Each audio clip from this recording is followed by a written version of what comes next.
إصدار شهادة 24% أعلى عائد للبنوك. اصرف العائد شهري أو سنوي بعد إصدار ودائع ببنك مصر ورفع أسعار الفايدة من البنك الأهلي. تعال نشوف تفاصيل الفايدة، بس قبل ما نبدأ الفيديو يا ريت تدعمنا بلايك للفيديو وتشترك في القناة وتفعل الجرس عشان يوصلك مننا كل جديد. ما تنساش تاخد جولة في القناة فيها كل ما يخص البنوك واستثمار أموالك أفضل استثمار. ما تنساش تشارك الفيديو على كل أصحابك، وبعد اللايك والاشتراك في القناة تعال بينا نشوف الفيديو الجديد. جميع البنوك العاملة في مصر حاليا بعد اجتماع البنك المركزي الأخير في حالة اجتماعات داخلية لها حاليا، وهي لجان الإلكو التي تقرر حاليا هل يتم رفع أسعار الفايدة وما هو المناسب الآن، وهل يتم إيقاف إصدار بعض الشهادات المطروحة والتي تم شرحها سابقا، وهي الشهادات المتوقع إيقافها الأيام القادمة 23.5% الشهرية و27% السنوية سواء بالبنك الأهلي أو بنك مصر. وأيضا حاليا معظم البنوك العاملة في مصر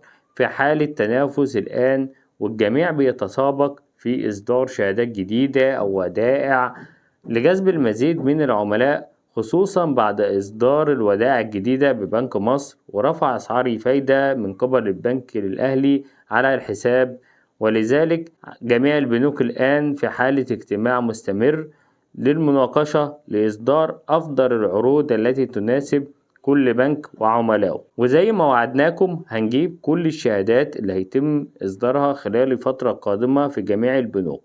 وأول شهادة معانا هنعرضها وهي شهادة بعائد 24% ثابت طول فترة الشهادة.